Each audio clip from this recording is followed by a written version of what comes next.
का चार्ट मैं आपके सामने प्रस्तुत करूंगा। वीरेन जी, एक बहुत ही लंबी तेजी का आगाज आज आईडीबीआई ने आपके सामने किया है। डायरेक्टर साहब आपके सामने एक बहुत ही बढ़िया कैंडलस्टिक चार्ट प्रस्तुत करेंगे। वॉल्यूम देखिए, 15 करोड़ शेयर ट्रेड हो चुके हैं और लगभग समझिए 17% ऊपर ये काउंटर है। पालविया साहब को जोड़ते हैं। पालविया साहब, सब चर्चे बाजार में हैं कि एयर इंडिया की प्राइवेटाइजेशन के बाद उन कंपनीज पर ध्यान दिया जाए जहां पर सरकार ने ऑलरेडी कहा है कि प्राइवेटाइजेशन होगी। आईडीबीआई की प्राइवेटाइजेशन काफ़ी आसान है क्योंकि सरकार और एलआईसी के पास 99% स्टेक है। अब बताइए, चार्ट्स पर आईडीबीआई आपसे किस तरीके की बातें कर रहा है? तो बिल्कुल देखिए, चार्ट में अब क्लियरली विजिबल है कि ये तो जो अटकलें लग रही थी या कहीं ना कहीं अब ये मटेरियलाइज होते हुए दिखेगी। और जिस तरीके से इसमें प्राइस वॉल्यूम एक्शन देखने को मिला है पिछले कुछ दिनों में देखें तो स्टॉक में लोअर साइड पे एक 45 के आसपास एक डिप भी लिया था, लेकिन जिस तरीके से अब इसमें एक वीकली सेटअप के हिसाब से देखें तो एक बड़ी रेंज का ब्रेकआउट जो होते हुए दिख रहा है। और मंथली चार्ट पे भी देखें तो अब ये जिस तरीके से ब्रेकआउट करते हुए दिख रहा है, हमें लगता है ये स्टॉक में अब यहाँ से जो अपसाइड खुलती हुई दिख रही है वो है इमीडिएट 65 से 70 रुपीज तक की। तो जिनके पास भी लोअर साइड की पोजीशन है बिल्कुल उसको होल्ड रखें।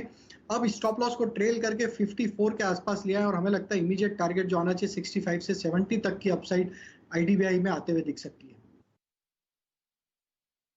जी, और वीरेन जी भी इस बात पर आपको टिप्पणी करते हुए दिखेंगे। जो बहुत ही लंबी चार्ट्स हैं, यानी कि मंथली चार्ट आईडीबीआई की आप देखें, वहां पर जो इसका 200 महीने का मूविंग एवरेज है, ये काउंटर उसके करीब पहुंचता हुआ दिख रहा है।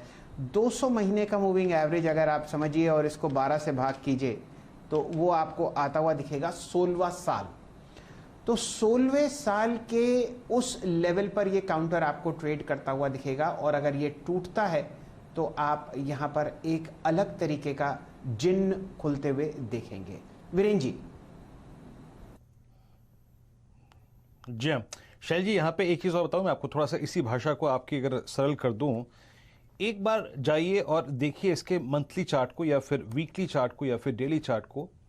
आप इस स्टॉक को बुरी परिस्थिति में अगर देखते मई 2019 से पहले, तो इसका एक मल्टी ईयर जब मैं शब्द का इस्तेमाल कर रहा हूं तो मैं कह सकता हूं कि जून 2004 से लेकर करीब करीब 2019 तक इसका एक बेस था, आप समझ लीजिए कि 50 रुपए।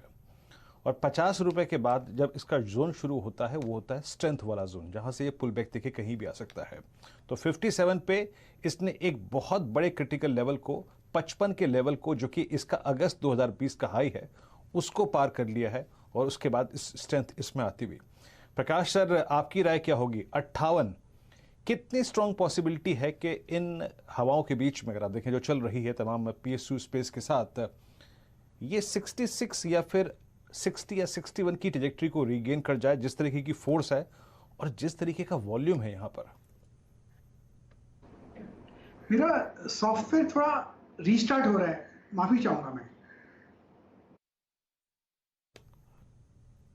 ओके अच्छा, आपकी रचना जी मौजूद हैं, रचना जी से टिप्पणी लेते हैं। रचना जी, आपकी राय क्या कहती है? आईडीबीआई बैंक पे आपका टेक और आपका कन्विक्शन ट्रेड भी इस वक्त का। जी, आईडीबीआई बैंक के मेरा ये मानना है कि दैट इज मूविंग टुवर्ड्स 78 और इसका जो पोजीशन जिन्होंने आज के दिन में बनाई, दे वेरी लकी कि पहले दिन इतना मूव मिला है। और एसएल को ट्रेल करके 51 के करीब रखना होगा एंड ऊपर वाली साइड पे as I said target can be towards 75 78। और इस मोमेंट का जो एक मेरा कॉल है